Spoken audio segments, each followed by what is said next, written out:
اور جو برائی کا جواب اچھائی سے دیتے ہیں۔ یہ مشکل کام کو آخر میں آ کے فٹ کیا، جو برائی کا جواب اچھائی سے دیتے ہیں۔ مجھے بتاؤ اس صفت کے بعد مذہبی نفرت کی کوئی گنجائش، سیاسی نفرت کی کوئی گنجائش، ذاتی انا پر نفرت کی کوئی گنجائش، اختلاف رائے پر نفرت کی کوئی گنجائش؟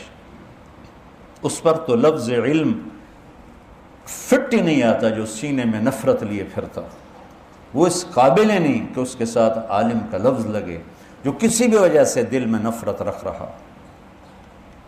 میرے نبی کا سینہ جلتا تھا، وَلَهُ عَزِيزٌ كَعَزِيزِ الْمِرْجَلِ، اور اندر سے نا کھولنے کی آواز آتی تھی، جیسے ہانڈی نہیں کھولتی، اس کی آواز آتی تھی، انسانیت کی کڑھن اور غم اور دکھ۔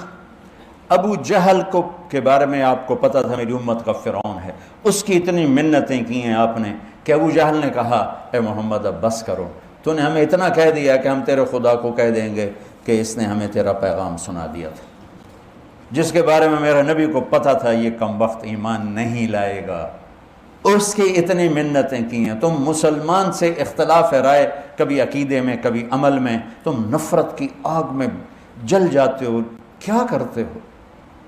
کس علم کی تم بات کر رہے ہو؟ یہ کون سا علم ہے؟ کس علم نے تمہیں نفرت سکھائی؟ نہ تمہیں تاریخ کا پتہ ہے، نہ تمہیں قوموں کے عروج و زوال کا پتہ ہے، نہ تمہارا مطالعہ ہے، نہ تمہاری عمر ہے کہ تم خود ہی فیصلے کر کے بیٹھ جاؤ۔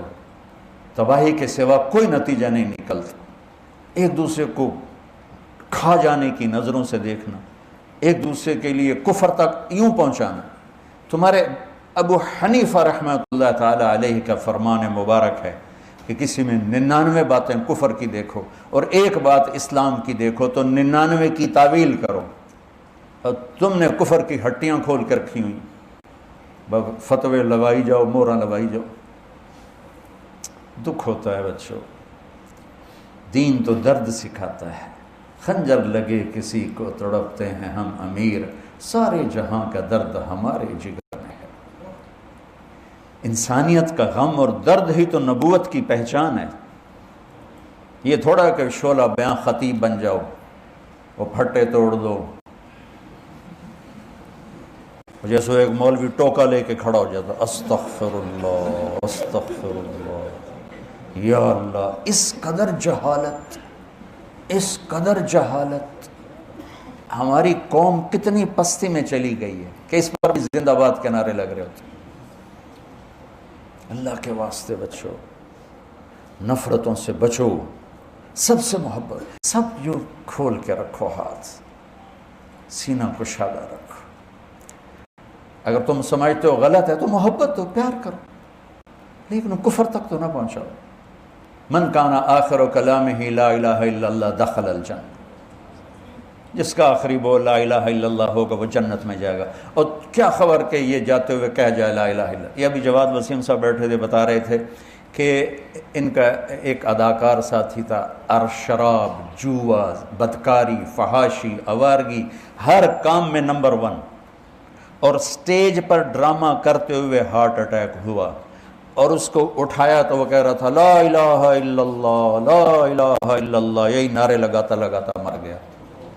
کون سی ادا میرے اللہ کو اس کی پسند آئی تھی جو سارے بڑے خوفناک گناہ اور گندی زندگی گزار کے مرتے ہوئے لا الہ الا اللہ کہہ رہا ہے؟ میں نور جہاں مرحومہ کا وکیل نہیں ہوں، میں اللہ کی رحمت کا وکیل ہوں کہ ان ساری زندگی گایا۔ گانا کوئی اچھا کام نہیں ہے، عورت کا گانا کوئی اچھا کام نہیں ہے، لیکن 27 رمضان شب جمعہ اس بی بی کا انتقال ہوا، آپ پہ مر گئی، اپنے زور نال مر گئی۔ جبکہ میں نے تمہیں میں نے آج وہاں سنایا تو میں بھی سنا دیتا ہوں، ابن تیمیہ رحمۃ اللہ علیہ کا قول نظر سے گزرا کہ اگر شب جمعہ آ جائے آخری عشرے میں اور طاق رات بھی ہو اور شب جمعہ بھی ہو تو غالب گمان یہ ہے کہ وہ لیلۃ القدر ہوگی۔ تو آج شب جمعہ بھی ہے اور آج 23 کی رات بھی ہے، تو غالب گمان ہے کہ یہ شب قدر ہوگی، اور 27 کی رات تو اکثر علماء کے نزدیک سب سے زیادہ شب قدر اس میں آتی ہے، تو وہ بی بی شب قدر 27 کی رات جمعے کی رات اللہ کے پاس پہنچی۔ کون سی نیکی میرے اللہ کو پسند آئی؟ دیکھو اللہ کا واسطہ دیتا ہوں، لوگوں کو حقیر نہ سمجھو، کسی بنیاد پر بھی حقیر نہ سمجھو، 2 ٹکے کے نہیں رہو گے اللہ کی بارگاہ میں۔ امتی بنو، دیوبندیت بنیان ہے، اور امت پنا ہمارا چولا ہے، ہمارا کرتا ہے۔ وَيَدْرَؤُونَ بِالْحَسَنَةِ السَّيِّئَةِ، جو برائی کا جواب برائی سے نہیں دیتے، اچھائی سے دیتے ہیں۔ الَّذِينَ يُوفُونَ بِعَهْدِ اللَّهِ، جو اللہ کے کیا ہوا عہد و پیمان نبھاتے ہیں۔ وَلَا يَنقُضُونَ الْمِيثَاقَ، جو اللہ سے کیے گئے وعدے، لوگوں سے کیے گئے وعدے نہیں بھلاتے، پورا کرتے ہیں۔ والذین یصلون ما امر اللہ بہ ان یوصل، جو رشتہ داروں سے اچھا سلوک کرتے ہیں جس کے بارے میں خاص طور پر اللہ نے کہا کہ رشتوں کو نبھاؤ۔ ویخشون ربہم، جو اللہ سے حیا کرتے ہیں۔ ویخافون سوء الحساب، جو آخرت کے حساب سے ڈرتے ہیں۔ والذین صبروا ابتغاء وجہ ربہم، جو صبر کرتے ہیں اللہ کی رضا کے لیے۔ وَأَقَامُوا الصَّلَاةَ، نماز پڑھتے ہیں۔ وَأَنفَقُوا مِمَّا رَزَقْنَاهُمْ سِرًّا وَعَلَانِيَةً، کھل کے چھپ کے اللہ کے نام پہ خرچ کرتے ہیں۔ وَيَدْرَؤُونَ بِالْحَسَنَةِ السَّيِّئَةَ، برائی کا جواب اچھائی سے دیتے ہیں۔ نتیجہ کیا ہے؟ أُولَئِكَ لَهُمْ عُقْبَى الدَّارِ، پھر انہی کے لیے ہے جنت کا ٹھکانہ اور جنت کا گھر۔ کیا ہے؟ جنات عدن يدخلون، یہ چھوٹی جنت میں نہیں جائیں گے، جنت عدن میں جائیں گے۔ جنت الفردوس، جنت عدن، یہ ایک ہی چیز ہے۔ جو سب سے اوپر والی جنت ہے اس کا نام ہے فردوس، اس کا نام ہے عدن۔ اللہ نے ساری جنتوں کو بنایا کن۔ اللہ کو کن کہنا نہیں پڑتا، وہ تو ہمیں سمجھانے کے لیے اس نے کہا ہے، لیکن جنت الفردوس کو اللہ نے اپنے ہاتھوں سے بنایا ہے۔ کیا چیز بنی ہوگی؟ اللہ کہتا ہے یہ دنیا مچھر کا پر بھی نہیں ہے، تو کتنی خوبصورت ہے، کیسے نظارے ہیں۔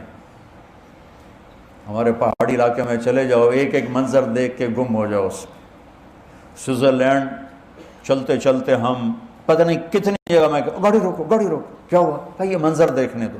میں گاڑی سے نکلتا، حالانکہ ٹھنڈ بھی ہوتی، گاڑی سے نکلتا، اس منظر میں گم ہو جاتا۔ میں کہتا یا اللہ، جب یہ مچھر کا پر ایسا خوبصورت ہے، تیری جنت کیسی خوبصورت۔ گاڑی چلنے نہیں دیتا تھا میں، رکو، یہ دیکھنے دو۔ 2 گھنٹے کا سفر 4 گھنٹے میں، یار دیکھنے دو، اتر کے۔ تو جنت کیسی ہوگی؟ پھر جنت الفردوس کیسی ہوگی جسے اللہ نے اپنے ہاتھوں سے بنایا، اور روزانہ اللہ اس جنت کو پہلے سے 5 گنا زیادہ خوبصورت کر دیتا ہے۔ روزانہ یہ ایک گلاس ہے، جنت کا ایک گلاس ہے، آپ اندازہ لگاؤ کہ اس میں کتنی کیپیسٹی ہے خوبصورت بننے کی۔ آخری حد سے ہیروں سے جڑ دو، ختم۔ ایک گلاس بھی جنت الفردوس کا 25 ارب سال سے روزانہ پہلے سے 5 گنا زیادہ خوبصورت بن رہا ہے۔ کیا چیز، میں تو پاگل ہو جاتا ہوں جب بھی سوچتا ہوں۔ جنت الفردوس کی ایک کرسی، ایک میز، ایک پلنگ، ایک بیڈ، ایک صوفہ، ایک چشمہ، ایک دریا، ایک نہر، ایک پھول، ایک پتی، ایک پرندہ، ایک مچھلی، ایک موج، ایک لہر، ایک حور، اخیر تے لیاوانا۔ جنت کی لڑکی، دنیا کا حسن بھی عورت کے ساتھ ہے اور جنت کا حسن بھی عورت کے ساتھ ہے، تو وہ جنت الفردوس کی عورت کا کیا حسن ہوگا جسے اللہ روزانہ پچھلے 30 ارب سال سے پہلے سے 5 گنا زیادہ حسین بنا دیتا ہے۔ وہ کیا چیز ہے؟ الفاظ کوئی نہیں، سمجھنے کے لیے کمپیوٹر کوئی نہیں۔ بھئی یہ ایک چہرہ ہے، چلو ایڈا وڈا سی 103 فٹ ہے، لیکن اس چہرے کو 30 ارب سال سے یا 25 ارب سال سے روزانہ پہلے سے 5 گنا زیادہ حسین بنایا جا رہا ہے۔ تو کھوپڑی استعمال تو کرو، کیا چیز، پاک دامنی کا صلہ کیا ملنے لگا ہے۔ اپنے دامن پہ بدکرداری کا چھینٹا نہ پڑ دینا. پھر دیکھو اللہ تمہارا وَزَوَّجْنَاهُمْ بِحُورٍ عِينٍ يَدْعُونَ فِيهَا بِكُلِّ فَاكِهَةٍ آمِنِينَ لَا يَذُوقُونَ فِيهَا الْمَوْتَ إِلَّا الْمَوْتَةَ الْأُولَى وَوَقَاهُمْ عَذَابَ الْجَحِيمِ فَضْلًا مِّن رَّبِّكَ ذَلِكَ هُوَ الْفَوْزُ الْعَظِيمُ. کیا اللہ جب جنت کھولتا ہے تو کیا کمال کر دیتا.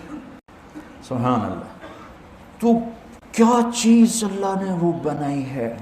پھر اس جنت میں ایک دریا ہے. باقی دریا تو زمین پہ چلتے ہیں، لیکن جنت الفردوس میں ایک دریا ہے. ہر درجے میں بے شمار درجے ہیں جنت الفردوس میں. اللہ ہمیں بھی لے جائے اپنے فضل سے، اپنے حبیب کے صدقے. باقی دریا زمین پہ، چشمے زمین پر، لیکن وہ جو تسنیم کا چشمہ ہے، تسنیم کا، وہ زمین پر نہیں، کسی پہاڑی سے نہیں، وہ ہوا میں یوں چلتا ہے. اور تسنیم کہتے ہیں موجیں مارنے کو. وہ چونکہ یوں چلتا ہے. اور سنام اونٹ کی کوہان کو کہتے ہیں، وہاں سے ہے تسنیم، کہ وہ یہاں چل رہا ہوگا، نہ نیچے ہوگا نہ بہت اوپر ہوگا، وہ یوں ایسے اٹکیلیاں لیتا ہوا، نخرے کرتا ہوا وہ آ جا رہا ہوگا. آپ سے ہم کلام بھی ہوگا، آپ سے بات بھی کریں گے، آپ کہیں گے گلاس تھا بھر، تو یوں ایک دھار آئے گی اور بھر کے چل پی تو موجاں کر. وَمِزَاجُهُ مِن تَسْنِيمٍ عَيْنًا يَشْرَبُ بِهَا الْمُقَرَّبُونَ. اور آپ لوگ یہ 9 باتیں مقربون کی ہیں. میرے رب کی قسم، تمہارے پاس ہماری سند نہ ہو، تمہارے پاس کسی مدرسے کی سند نہ ہو، اور قرآن کی یہ 9 باتیں تمہارے اندر ہیں، تو تم قیامت کے دن علماء میں اٹھائے جاؤ گے. اگر ان چیزوں سے خالی ہو تو جاہلوں کے ساتھ اٹھو گے. علم قیل و قال کا نام تھوڑا ہی ہے. خطابت اور صحافت کا نام تو علم نہیں ہے. یہ صفات 9 صفات ہیں. اسے ریڈی والا لے لے، آپ بچے لے لو، آپ زیادہ حقدار ہیں. آپ اللہ کے علم کو سیکھ رہے ہیں، اپنی جوانیوں کو یہاں آپ مٹا رہے ہیں، لگا رہے ہیں. تو یہ یاد، اگر تم حافظ نہیں ہو تو اسے یاد کرو اور اسے اپنے تصور میں بساؤ کہ مجھے یہ کرنا ہے، مجھے یہ کرنا ہے. کوئی عورت یہ کر لے، وہ قیامت کے دن علماء میں کھڑی ہوگی. کوئی مرد یہ کر لے، وہ قیامت کے دن علماء میں کھڑا ہوگا. تو علم کی شان تو نظر آئے گی قیامت کے دن جب اللہ نبیوں کے ساتھ کھڑا کرے گا. ان العلماء ورثۃ الانبیاء. ہو اور اللہ کے سب سے محبوب لوگ کون ہیں؟ بولو. انبیاء، رسول. میرے نبی نے فرمایا قیامت کے دن میری امت کے علماء کا جھنڈا معاذ بن جبل کے ہاتھ میں ہوگا، اور سارے امت کے علماء اس جھنڈے کے نیچے ہوں گے. اس جھنڈے کے نیچے جانا ہے تو یہ 9 باتیں لے لو. قرآن میرے اللہ کا کلام ہے بچوں. کیا خوبصورت، کیا خوبصورت، کیا خوبصورت. ان صفات کے اگر آپ پیکر ہو تو اللہ کی قسم دنیا بھی جنت ہے، آخرت بھی جنت ہے. زندگی کو کمال پیسے سے نہیں ملتا ہے، چیزوں سے نہیں ملتا ہے، من چاہی سے نہیں ملتا ہے. زندگی کو کمال ان صفات میں ملتا ہے. زندگی سہنے اور برداشت کرنے کا نام ہے. زندگی پھٹنے اگلنے کا نام نہیں. زندگی سہنے برداشت کرنے کا نام. جو جتنا سہ جائے گا، برداشت کر جائے گا، اتنا اس کا حسن نکھرتا چلا جائے، نکھرتا چل جائے. تو یہ صفات علماء ہیں. یہ جو باہر سے نوجوان آئے ہیں یہ لے لیں. آپ جو یہاں پڑھ رہے ہیں آپ لے لیں، میں لے لوں، آپ کے اساتذہ لے لیں. تو انشاءاللہ ہم اللہ کی بارگاہ میں معاذ بن جبل کے جھنڈے کے کہیں دائیں بائیں ہمیں بھی جگہ مل جائے گی.